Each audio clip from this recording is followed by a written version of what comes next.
오늘 사무엘상 21장의 말씀을 통하여 저 우리 모두에게 또한 은혜 허락해 주실 말씀을 기대하며 나아가길 원합니다.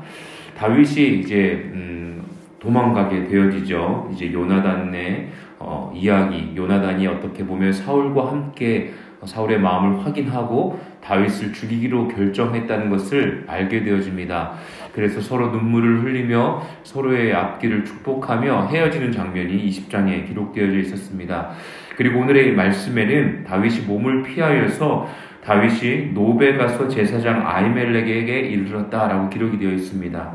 지금 다윗은요, 자기의 삶 가운데에 필요한 것들, 또한 하나님이 인도하시는 그 과정 가운데에 광야 가운데에 놓여져 있다는 것을 이제 알게 되는 것이죠. 그래서 이제 사무엘에게 갔다가 그리고 다시 이제는 제사장 아히멜렉에게로 가게 되는 것입니다.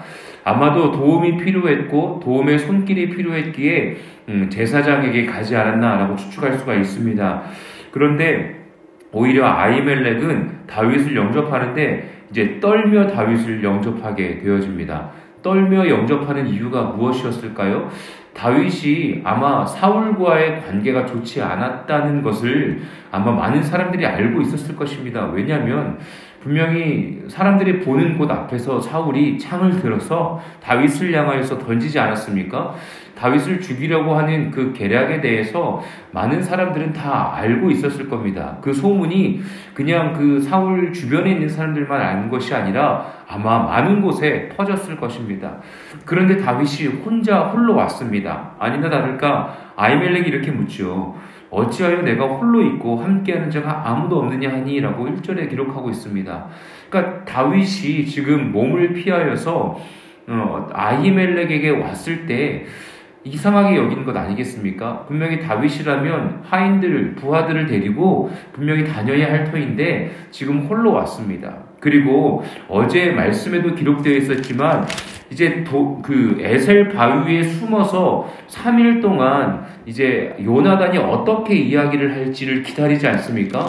에셀 바위에서 3일 동안 바깥에서 숨어 있었다는 것 자체는 아마도 그의 몸이 힘든 가운데 있고 어려운 가운데 있었을 것입니다. 그리고 또 분명히 그가 지금 이제 이 시간까지 21장까지 오는 시간까지 홀로 지금 광야 가운데에 지금 도망자의 신분으로 있었기 때문에 몰골이 그렇게 좋은 상태는 아니었을 겁니다. 그러니까 아히멜렉은 아마도 느끼게 된 것이죠.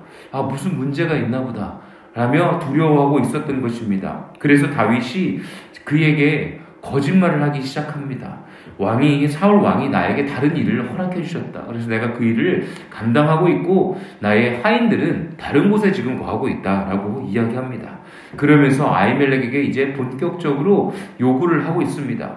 당신의 수준이 무엇이 있습니까? 라고 이제 묻죠. 그랬을 때 그가 거룩한 떡, 즉 이제 4절에 보면 다윗에게 이렇게 이야기합니다. 내 수중에 떡은 없습니다. 하지만 거룩한 떡은 있나니 그 소년들이 여자를 가까이만 하지 아니했으면 주리라 라고 말씀하고 계십니다.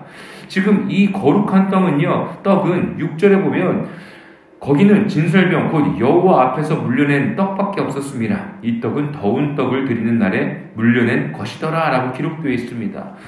이게 한마디로 말하면 진설병에 놓여져 있는 거룩한 떡입니다. 하나님의 말씀이 임하는 떡이고 이 떡은 제사장만 먹을 수 있는 떡이었습니다. 일반 다른 사람들이 결코 손을 댈 수도 없고 먹을 수도 없는 떡입니다. 이 떡을 먹게 되면 목숨을 잃을 수도 있는 위험성에 놓여져 있는 떡이었습니다. 그럼에도 불구하고 다윗은 그 떡을 요구하고 있습니다. 지금의 다윗의 상황은요, 그만큼 절박한 것입니다. 먹지 않으면 살 수 없는 상황이었던 것이죠. 아히멜렉 앞에서 솔직하게 자신의 상황과 마음을 나눌 수 없는 다윗의 상황이었습니다. 어찌 보면 다윗은 지금 거짓말을 하고 있는 것이고 거룩한 성물에 손을 대고 요구하고 있는 상황에 놓여져 있습니다. 그리고 또 한 가지 요구하는 것이 있습니다. 그것이 무엇이냐면요, 이제 너에게 또한 무기가 있습니까? 라고 묻습니다. 8절에 이렇게 기록되어 있습니다. 다윗이 아히멜렉에게 이르되 여기 당신의 수중에 창이나 칼이 없나이까? 왕의 일이 급함으로 내가 내 칼과 무기를 가지지 못하였나이다 하니? 라고 이야기하고 있습니다. 여러분 한번 생각해 보십시오. 사울의 어떤 명령을 받아들어서 어떤 일들을 행하러 왔는데 수중에 무기를 가지고 오지 않았다는 것은 말이 되지 않습니다. 다윗의 행동은 모든 것이 처음부터 끝까지 이상하게 여겨질 수 있습니다. 그런데 제사장이 이렇게 이야기합니다. 9절에 엘라 골짜기에서 죽인 블레셋 사람 골리앗의 칼이 보자기에 쌓여 에봇 뒤에 있으니 내가 그것을 가지려거든 가지라. 여기는 그것밖에 다른 것이 없느니라 하는지라. 다윗이 이르되 그 같은 것이 또 없나니 내게 주소서 하더라 라고 기록하고 있습니다. 다윗은 먹을 것이 필요했고 자신의 몸을 보호할 무기가 필요했습니다. 한번 생각해 보십시오. 이 시간 가운데에, 광야의 시간 가운데에, 도망자의 시간 가운데에 하나님의 은혜가 없으면 그 진설병에 놓여져 있는 떡을 먹을 수 있었겠습니까? 그리고 자신이 하나님을 의지하여서 골리앗을 물리쳤었던 때, 그때를 기억하시죠? 그때 골리앗이 사용하던 그 칼을 다윗이 받았을 때 어떤 마음이었겠습니까? 도망자, 광야 가운데서 나의 목숨이 지금 어떻게 될지 모르는 상황 가운데에 내가 하나님의 은혜를 입어서 무찔렀던 골리앗의 칼, 이것을 내가 다시 받을 수 있었던 그 시간, 하나님께서 나와 함께 하신다라는 마음을 다윗이 받을 수 있지 않았겠습니까? 분명히 지금은 몰려있는 상황입니다. 아무도 그의 편이 없습니다. 지금 현재 상황 가운데 요나단이 자신을 도와줄 수 있는 것도 아닙니다. 자신의 아내 미갈이 자신을 도와줄 수 있는 상황도 아닙니다. 철저하게 홀로 광야 가운데 남아 있습니다. 그때 아히멜렉이 만약에 다윗을 도와주지 않았다면요, 만약에 또 오늘의 말씀 7절에 보면 또 이렇게 기록되어 있습니다. 그날에 사울의 신하는 사람이 여호와 앞에 머물러 있었는데 그는 도액이라 이름하는 에돔 사람이요 사울의 목자장이었더라. 그곳에 분명히 사울의 목자장이었던 도액이라는 사람이요 그곳에 또한 예배드리러 왔습니다. 만약에 그가 다윗을 보았다면요, 다윗을 만났더라면요, 다윗을 그 자리에서 아마 죽이지 않았겠습니까? 그런데 여호와 하나님께서 이 모든 시간 가운데 다윗을 인도하고 계시고 보호하고 계시다는 것을 저와 우리 모두는 깨달을 수 있습니다.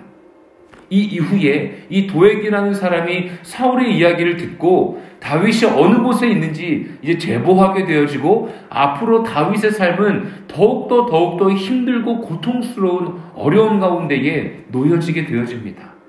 그 어려움이 앞으로 찾아올 것에 대해서 다윗은 알지 못하지만 하나님이 주신 이 은혜의 시간 가운데에 힘을 내어서 하나님께서 인도하시는 길로 나아갈 수 있지 않았겠습니까?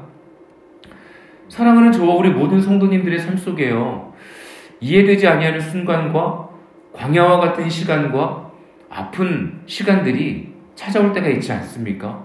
그럴 때마다 하나님께서는 연약한 저와 우리 모두를 인도하고 계시고 보호하고 계시고 생각지 못한 은혜의 선물들을 허락해 주신다는 것을 잊지 않는 오늘의 시간 되길 예수님의 이름으로 축복합니다. 분명한 것은 다윗도요, 오늘 이 말씀을 통해서 보면 아주 연약한 존재의 모습으로 우리가 확인할 수 있습니다. 거짓말을 하지 않습니까? 깨끗하게 순수하게 거룩함으로 내가 사실은 억울하게 이렇게 도망자의 신분으로 있습니다. 제사장이요, 나를 도와주시옵소서라고 이야기할 수도 있지 않았겠습니까? 그런데 그 당시에는 너무나 어려운, 누가 내 편인지 알 수 없는 이 제사장 아히멜렉이 사울의 편에 있어서 나를 고발하고 나를 죽이게 되어질 수 있는 상황까지도 되어질 수 있기에 그의 연약한 유한한 존재인 이 다윗이 두려움 가운데에 거짓말로 자신을 보호하고 있습니다. 정말로 잣대를 대고 보면 또한 진설병에 있는 떡을 요구하는 것조차도 다윗은 죄를 범하고 있는 것이고 연약한 모습으로 우리가 확인할 수 있는 거예요. 그럼에도 불구하고 하나님께서는 기름 부음 받은 다윗, 그 억울함 가운데 놓여져 있는 다윗, 그의 마음 가운데에 악함이 없고 그의 마음 가운데에 결코 사울을 미워하고 교만한 마음으로 사울을 제거하고 왕이 되고자 하는 어떤 그런 교만한 마음이 없다는 순수함을 아시고 하나님께서는 다윗의 삶을 인도하고 계시다는 것을 저와 우리 모두가 깨닫는 시간 되어지길 원합니다. 저와 우리 모두의 삶이 연약한 존재입니다. 때로는 거짓말하기도 합니다. 때로는 무리한 것들을 요구하기도 합니다. 그럴 때마다 하나님께서는 우리의 삶을 인도하시고 깨닫게 하시고 가르쳐 주시고 우리의 눈앞에 놓여져 있는 그 어려움들을 이겨낼 수 있는 하나님의 은혜와 사랑을 부어주시는 분이심을 잊지 않길 원합니다. 그러기 위해서는 저와 우리 모두의 마음 가운데에 깨끗함이 있어야 될 줄로 믿습니다. 악함이 없어야 될 줄로 믿습니다. 주님 아버지 앞에 낮은 자의 모습으로 회개하며 주님의 뜻을 따르는 삶을 살아야 될 줄로 믿습니다. 다윗이요, 이제는 어디로 도망을 갑니까? 이제 자신이 싸워 나아갔던 블레셋의 진영으로 나아갑니다.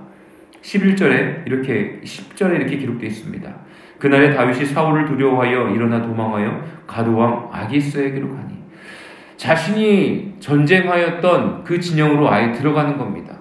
어려움의 상태를 어떻게 보면 더 돌진해서 나가는 겁니다. 사울 왕이 이곳까지는 오지 않겠지라는 마음으로 오는 거예요. 그런데 그곳에 있는 사람들이 다윗을 알아봅니다. 그래서 그곳에 있는 사람들이 이렇게 또 노래를 합니다. 사울이 죽인 자는 천천히요, 다윗은 만만히로다 하지 아니었나이까 한지라. 다윗이 그 말을 듣게 됩니다. 죄송합니다. 다윗이 그 말을 듣게 되어지고요, 두려움이 심히 찾아오게 됩니다. 내가 이곳에서 수많은 사람들을 죽였던 것을 이 아기스 왕이 알게 되면 어떻게 될 것인가 하고 다윗이 선택한 것은 바로 미친 사람처럼 행하는 것입니다. 다윗은요, 수많은 사람들의 어떻게 보면 칭송을 받았던 자입니다. 인정을 받았던 사람입니다. 하나님께 기름을 받은 사람입니다. 사무엘이 자신에게 기름을 부었을 때 어떠한 마음이었겠습니까? 하나님께서 나에게 은혜를 베풀어 주시는구나. 하나님이 나의 삶을 인도해 주시는구나. 그렇다면 앞으로의 나의 삶은 복된 길로, 충만한 길로 나를 인도해 주시겠구나라는 어떤 믿음의 고백 가운데에, 기쁨 가운데에, 감사함 가운데 있었을 터인데, 지금 현재는 사람들 앞에서 미친 사람처럼 행동해야 했습니다. 사랑하는 저와 우리 모든 성도님들의 삶 속에 때로는 이 세상 가운데서, 이 현실의 삶 가운데에서, 이 사회생활 가운데에 내가 하고자 하는 일들이 아니라 어려움 가운데 놓여져 할 때가 너무나 많이 있지 않습니까? 때로는 가면을 써야 될 때가 너무나 많이 있지 않습니까? 그러한 상황 가운데에 분명히 오늘의 말씀 가운데처럼 하나님이 나의 삶을 인도하고 계시고, 하나님이 또한 나에게 기름 부어주셨고 나를 택하여 주셨고, 정말로 배고파서 죽을 것 같은 이 상황 가운데에, 그리고 나의 몸을 보호해야 하는 이 시간 가운데, 무기가 없는 상황 가운데에 무기를 허락해 주시고 또한 먹을 것을 허락해 주셨던 하나님의 은혜와 사랑을 잊지 않는 저 우리 모두가 되어지길 원합니다. 다윗은 하나님을 경험했던 그 은혜로 버텨내지 않았겠습니까? 광야 가운데에서 이제 앞으로 사울이 계속해서 쫓아오며 자신을 죽이려고 하는 그 순간순간마다 광야 가운데에서 양을 돌보고 또한 맹수를 이겨내고 블레셋과의 전쟁 가운데서 승리케 하시고, 골리앗을 나의 힘이 아닌 하나님의 은혜로 승리케 하셨던 그 모든 시간들을 기억하면서 다윗은 광야의 시간을 버텨낼 수 있었던 것입니다. 사랑하는 저 우리 모든 성도님들, 우리의 삶 속에 우리가 버텨낼 수 있는 것은 하나님의 은혜를 경험하는 것밖에는 없습니다. 아무리 우리의 능력이 좋다고 해서, 아무리 내가 할 수 있는 일들이 많이 있다고 해서, 나에게 힘이 있고 건강함이 있고 지혜가 있고 돈이 있고 명예가 있다 하더라도 우리의 삶은 무너질 수밖에 없는, 우리의 삶은 언젠가는 죽음 가운데로 나아갈 수밖에 없는 연약하고 연약한 유한한 존재인 것입니다. 오늘 이 시간 하나님의 은혜를 구하며 기도합시다. 오늘 하루를 하나님께 맡겨드립시다. 하나님, 내가 만나는 사람마다, 그리고 내가 해야 하는 모든 일들마다 주님의 은혜로 행할 수 있도록 은혜 허락해 주십시오. 하나님의 은혜만이, 하나님의 은혜의 선물만이 나의 삶을 살아갈 수 있는 원동력이 됩니다. 주님, 내가 하나님의 은혜를 나의 오늘의 삶 가운데에 경험하여서 믿음이 흔들리지 아니하도록, 또한 삶 가운데 있는 광야의 시간 가운데 어려움이 찾아오는 그 시간 가운데에 내가 승리하며 나아갈 수 있는 믿음의 군사가 되게 해달라고 간절히 기도하며 승리하는 저 우리 모든 성도님들 되시길 예수님의 이름으로 간절히 축복합니다. 아멘.